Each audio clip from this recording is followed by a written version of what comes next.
हे कुलकर्णी कल्पना नानासाहेब. मी जिल्हा परिषद प्राथमिक शाळा भोपणी येथे शिक्षिका म्हणून कार्यरत आहे.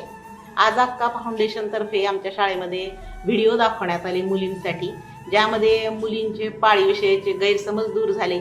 स्वच्छता कशी पाळावी, पॅडचा वापर कसा करावा, पॅडची विल्हेवाट कशी लावावी, पाळी येते म्हणजे नेमकं शरीरामध्ये काय बदल होतो, हा बदल होतो म्हणजे वाईट आहे की चांगला आहे, त्यामध्ये पवित्र अपवित्रतेची काही भावना आहे का, किंवा जे रक्त जातं ते कोणत्या पद्धतीने कशामुळं होतं, हे सगळ्या संकल्पना मुलींच्या दूर करायचा त्या व्हिडिओमधून त्यांनी प्रयत्न केला. याशिवाय महिलांसाठी पण काही सूचना होत्या. एक बाबा म्हणून, आई म्हणून आपल्याला काय करता येईल याविषयी संभाजी पाटलांनी थोडंसं मार्गदर्शन पण त्याच्यामध्ये केलेलं छान वाटलं. त्याशिवाय आपण कोणते जीवनसत्व आवर्जून त्या काळात घेतले पाहिजेत, खाण्यामध्ये कोणते पदार्थ आले पाहिजेत याची पण माहिती त्यांनी दिली.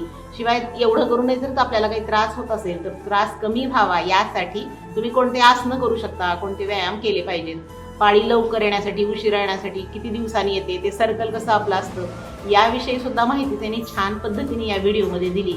मला वाटतं हे असे व्हिडिओ जर वारंवार ग्रामीण भागामध्ये दाखवले गेले तर पाळीविषयीच्या ज्या गैरसमजुती आहेत किंवा याच्याविषयी जो मुलींच्या मनामध्ये नको तितका संकोच आहे तो संकोच दूर होईल आणि मुलींना त्याबद्दल पुन्हा एक्स्ट्रा कोणी सांगण्याची गरज लागणार नाही. आणि महिलांना पण ही माहिती दिल्यामुळं महिला पण आपल्या मुलींसाठी या माहितीचा उपयोग करतील. आम्हालाही शाळेतून ही माहिती मिळाली.